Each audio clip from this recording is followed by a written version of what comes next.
विधिमंडळाचं पावसाळी अधिवेशन आज संपलेलं आहे आणि या अधिवेशनामध्ये मुद्दा गाजला तो म्हणजे शेतकऱ्यांचा आणि शेतकरी कर्जमुक्तीचा। आणि या संदर्भात बातचीत करण्यासाठी आपल्या सोबत आहेत विधिमंडळातील अनुभवी नेते जयंत पाटील, त्यांच्याशी आपण बातचीत करणार आहोत। सर, तुम्ही राज्याचे अर्थमंत्री सुद्धा राहिलेला, शेतीचा अभ्यास जवळून सुद्धा केलेला आहे। शेतकरी कर्जमुक्तीचा मुद्दा या अधिवेशनामध्ये जोरदार गाजला, काय सांगाल तुम्ही? या अधिवेशनामध्ये त्याच्या आधी सरकारने एक पुरवणी मागणी सादर केली। मागच्या वेळी काहीतरी 35-40 हजार कोटी, काहीतरी मला नक्की आकडा आता माहित नाही, हजार कोटीची महसुली तूट दाखवणारा अर्थसंकल्प सादर झाला। आणि त्यानंतर पुरवणी मागणी मांडली, त्यावेळी 97,000 कोटी रुपयाची पुरवणी मागणी मांडली। म्हणजे सरकारने अर्थसंकल्प मांडलाच नव्हता जेव्हा मांडला त्यावेळी। हा 97,000 कोटीचा वेगळा अर्थसंकल्प पुरवणी मागणीच्या रूपात मांडला। त्यामुळे सरकारकडे पैसे नाहीत असं दिसतंय, कारण तुटीचाच अर्थसंकल्प सादर करण्यात आला। त्यात 97,000 कोटी मायनस आता नवी भर पडली। पण सरकारने आज कर्जमाफीबद्दल आमच्या सगळ्यांच्या मागण्या लक्षात घेऊन त्यांनी बऱ्याच सवलती जाहीर केलेल्या आहेत की सरसकट कर्जमाफी व्हावी, कुठल्याही विना अट व्हावी, असं आमची मागणी होती। त्यातल्या काही अटी त्यांनी मान्य केलेल्या दिसत आहेत आज घोषणेत। तर ऍक्च्युअली ऑर्डरमध्ये काय होतं ते कळेल, पण त्यानंतर सरकारकडे तेवढा पैसा असणं आवश्यक आहे आणि तो त्यांनी उपलब्ध प्रायोरिटीनं करावा। शेतकरी कर्जमुक्ती ही जर सर्वसामान्यांना सोप्या भाषेमध्ये समजावायची असेल तर ती कशी समजावी? ज्याच्यावर कर्ज आहे त्याचं कर्ज बँकेत सरकारने भरणं आणि त्याचं कर्ज नील करणे।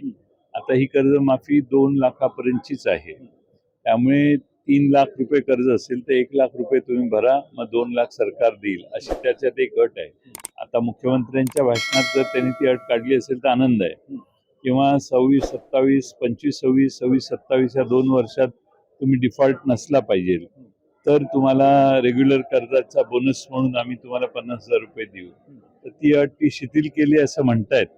त्यामुळे ते जर झालं तर चांगला फायदा लोकांना होईल। शेतकऱ्यांना याचा जवळपास किती फायदा होऊ शकतो तरी अंदाजे?